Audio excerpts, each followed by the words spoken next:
r/NoSleep. Posted by Reddit user Mr_Mojo_Risen95. Dead Children's Playground. Part 1. Let me tell you a story of the infamous Dead Children's Playground in my town. An old playground that's been a staple in my town for as long as I could remember.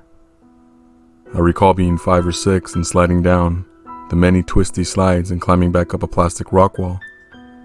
Many kids played here, and for a small town like mine, it was often a social gathering for kids of all ages. Toddlers played during the day, while rebellious teens made their way to the swings at dusk to smoke cigarettes and fool around. The playground was nestled in a little clearing in the woods down a dirt path. Deep in the brush, a luscious stream flowed around the perimeter, teeming with tiny fish and frogs. The playground had a central play area, a long wooden platform of different levels, metal, and plastic slides. Different poles to slide down, a rock wall, monkey bars, and my favorite, the rickety jumping bridge.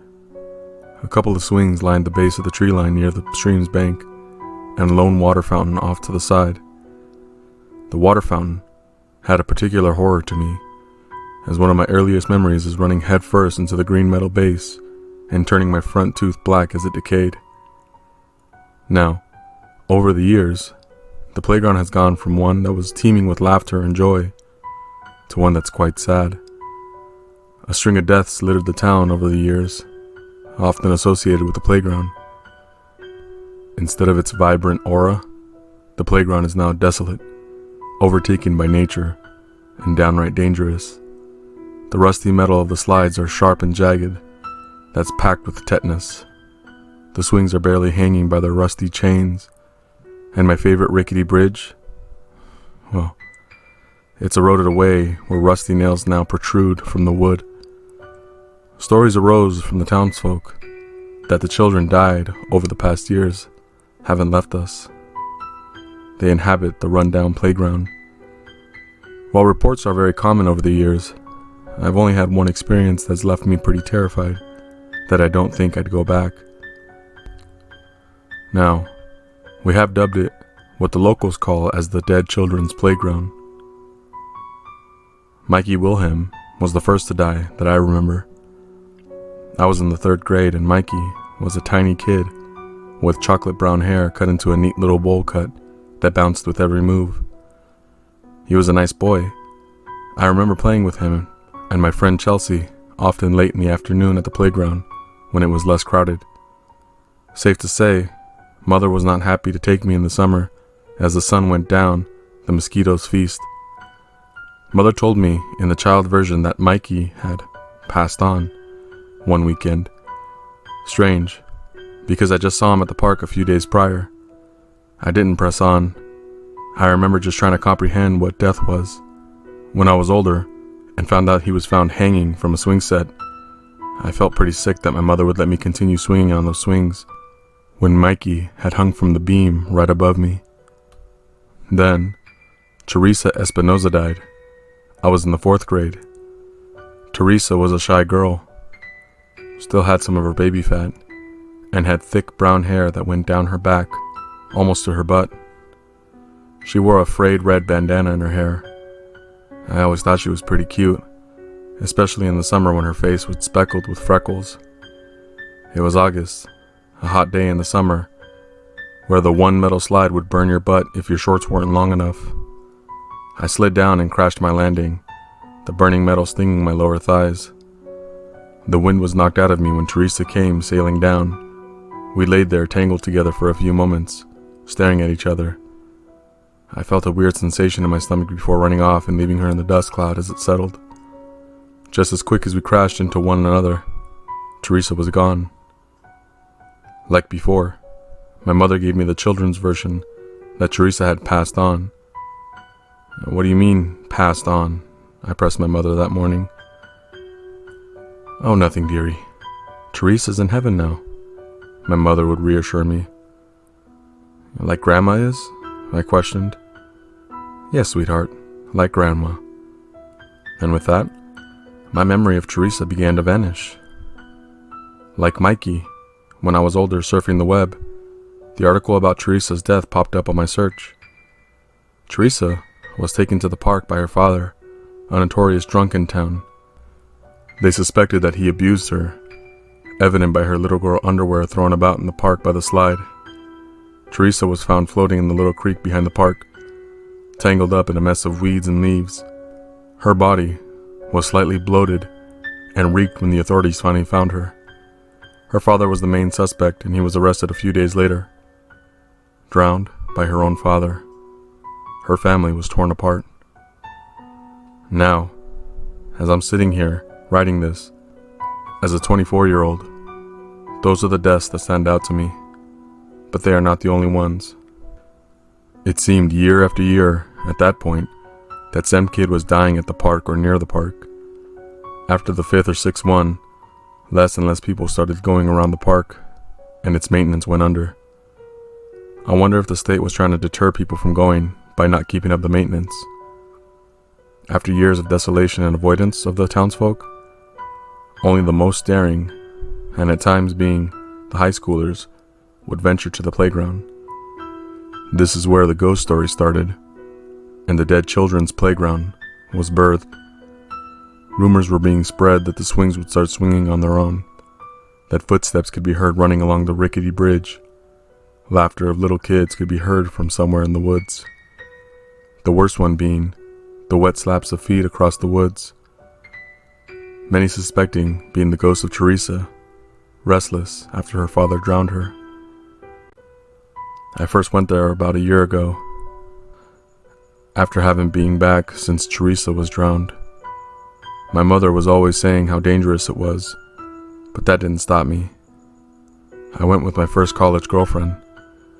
We were walking around late at night. The stars were high in the sky. I love living in a small country town. It doesn't take long before you're lost in the woods somewhere, away from the rest of the world. Very peaceful. Quiet. As we walked, we reached the old dirt path that led to the playground.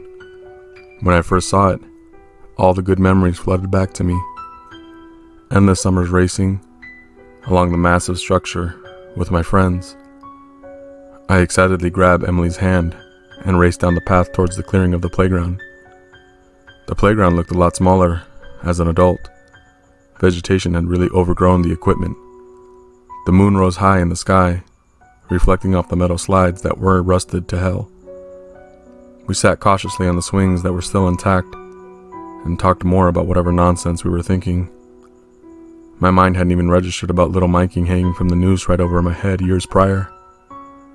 We talked for hours, a sound of crickets and other insects forming on the orchestra in the deep woods that surrounded us.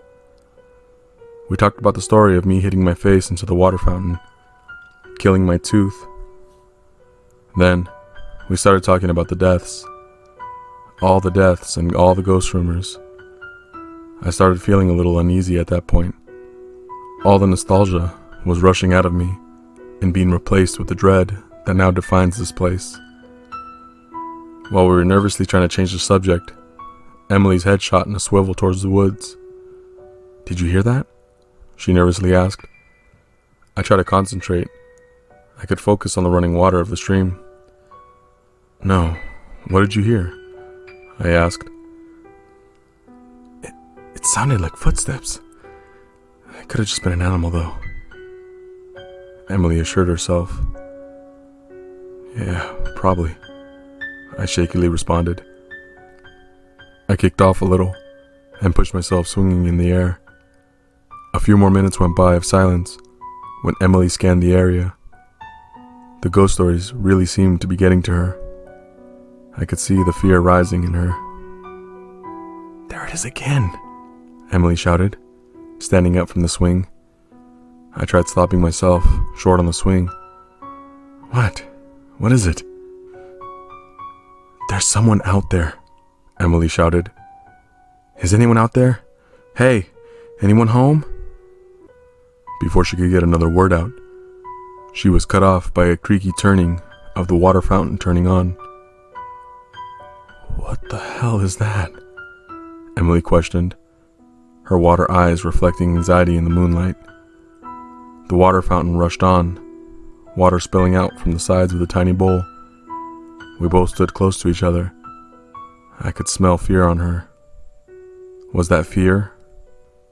Or was it the sewage smell of the creek? The footsteps got louder, tiny and muffled as they emerged from the darkness of the woods. We called out again. No answer. The footsteps got louder. The water fountain flowed on, water spilling everywhere. Before we raced out of the playground, never to come back, the footsteps stopped. We looked around, watched the water fountain turn off. The last of the overflowing water spilled over. The woods went quiet. Not a sound to be heard. The eerie stillness flowed into me, feeling like someone was watching us. A child's laugh squealed behind us.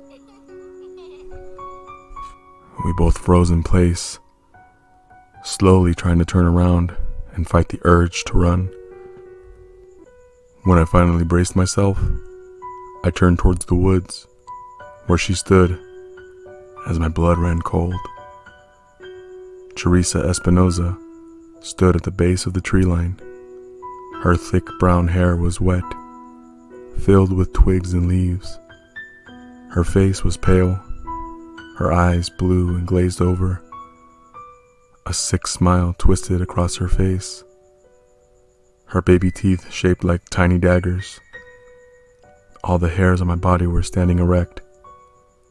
I could feel Emily trembling next to me. She raised her hand. Her skin was sagging off and covered in debris. She pointed towards me. Little water bugs traced along her face. She opened her mouth, where thick black sludge ran down her chin. I grabbed Emily's hand and darted towards the dirt path back onto the main road, her little girly laugh growing louder from behind us. We raced home that night, not talking about what we saw. Emily shot down any attempt to speak about it, and we broke up a few months later, never to hear from her again. After that summer, I never returned to the Dead Children's Park. I did reach out to a few of my friends recently to see if they have any stories about the playground. I will update you if I hear anything from them.